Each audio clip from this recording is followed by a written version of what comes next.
Hello, welcome back to Paradiso. I'm Jenny.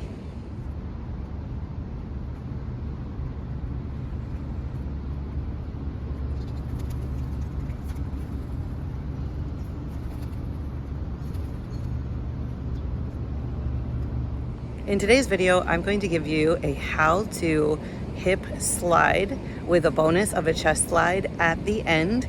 And then I'm going to explain briefly how that helps you in your body, mind, and spirit to feel amazing just with this simple move. Stay tuned.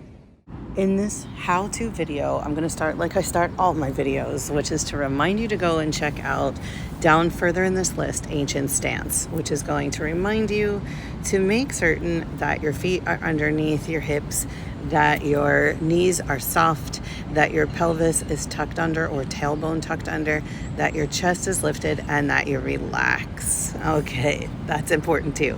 5 steps. So familiarize yourself, and then we're going to start with this just little, I like to say, start your engines, which is the shimmies. We're going to do shimmies with just 3 breaths. This is going to go ahead and slow your heart rate. It is going to connect you back into your body, and it's going to release any tension or anxiety that is stuck there. This is an important part before you start. I always say to my girls, start your engine just like you would turn on your car. It's the same thing. You need to activate your core. You need to soften those muscles and get ready.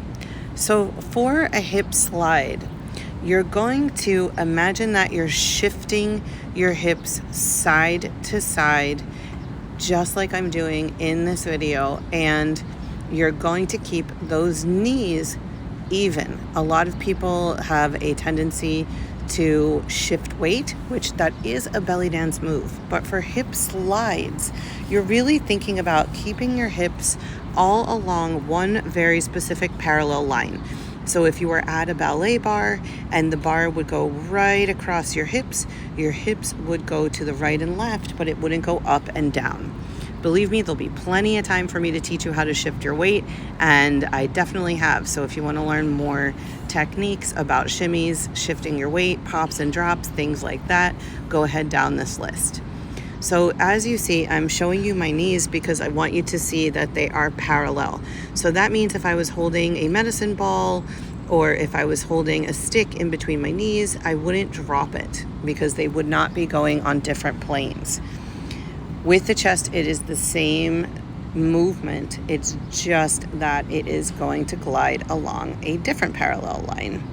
I'm telling you to do it slow and to do it fast, just so you get a swing of things. It's a strange thing to mention, but some people tend to do better when movements are a little bit faster. When they overthink it, they tend to get a little stuck.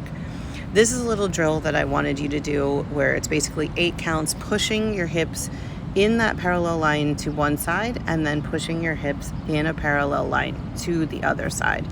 That is going to train the flexibility for your abdominal muscles to stay nice and strong while your hips are able to explore.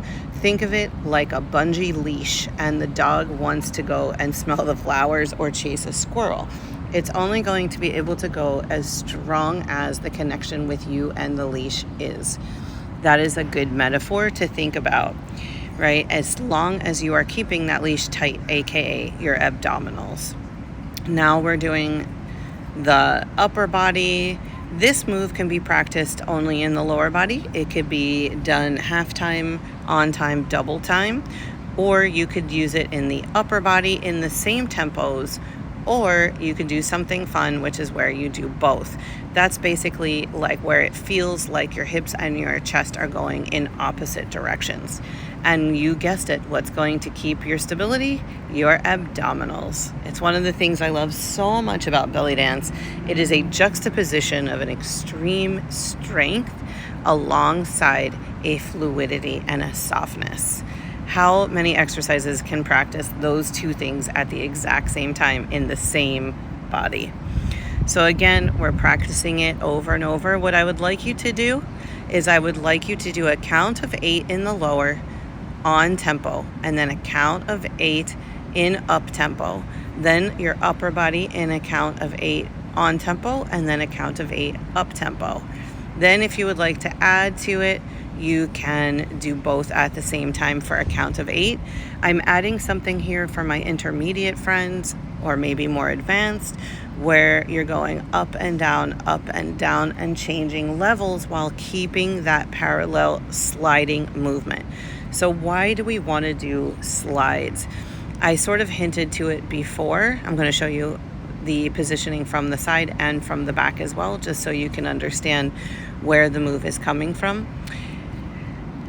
It's going to train the mobility and flexibility of your hips, and that is something that is going to help with any kind of trauma release.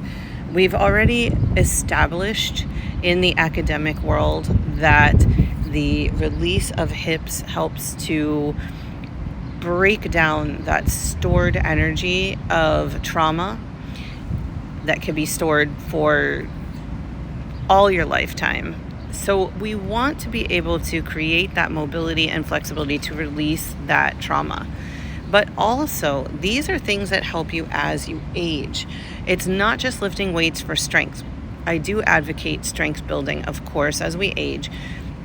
But this is something that is going to assist you throughout your lifetime to be able to live a fruitful, healthy, and strong life. Thank you so much for watching. It would be a real help and support if you can like this video, share it, subscribe to this channel, as it helps me to complete my passion and mission to help everyone feel absolutely amazing by preserving and sharing this gorgeous ancient art. I hope to see you all very soon.